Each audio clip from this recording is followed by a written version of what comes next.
How to work it, but he then took it and used it for the first time, in my experience anyway, in the most extraordinary way. Barbara O'Reilly being a classic example.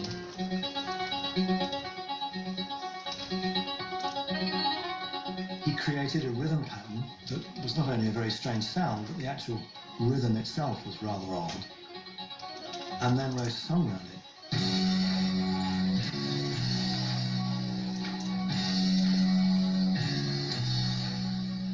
Juxtapose it against the power of Keith Moon, John Entwistle and himself playing guitar, bass and drums, and then the extraordinary explosive vocal that Roger Daltrey gives us.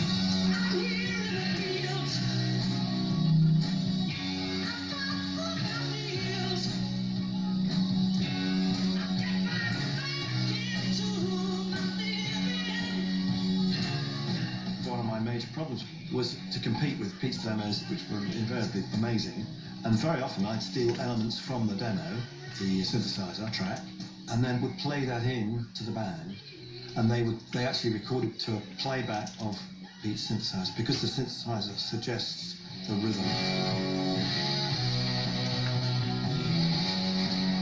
Keith had terrible troubles.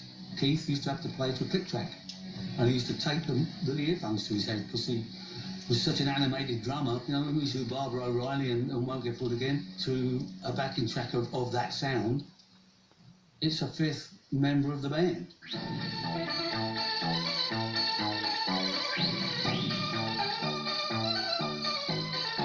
The synthesizer really migrated from the music lab to the pop music scene because of Bob Moog.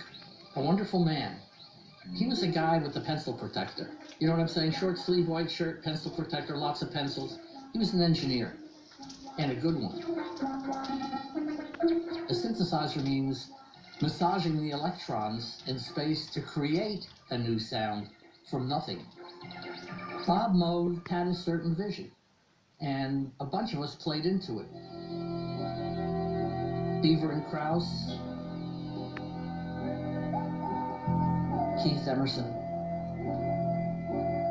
Silver Apples, Wendy Carlos, Peter Nero. A few people were starting to push the synthesizer into being an instrument that people could use. There was no school you could learn how to play the synthesizer. There was no course. You just had to pick it up and start learning.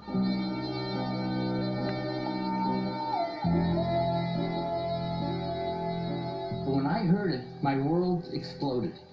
I ran straight into the arms of electronica. And I ended up buying one of the first Moog Series 3 synthesizers. I loved it because it made me feel like I was a U-boat captain from another galaxy when I was standing in front of it. And there was this very wonderful guy named Malcolm Cecil, first-class upright bass player, and he was upright and the bass was upright. He said, I have to learn how to play the synthesizer. I said, I'll make a deal with you. He said, would you be willing to show me how to record properly? I said, well, would you be willing to show me how to run that thing? I'll show you how to play the synthesizer if you teach me how to become a real recording engineer. And I said, yes.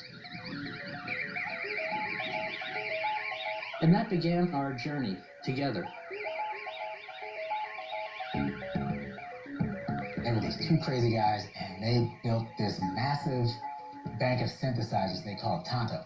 Modules by Art, modules by Moog, modules by me and Malcolm. It looked like it just took up, I don't know, several walls with patch cords. It was insane.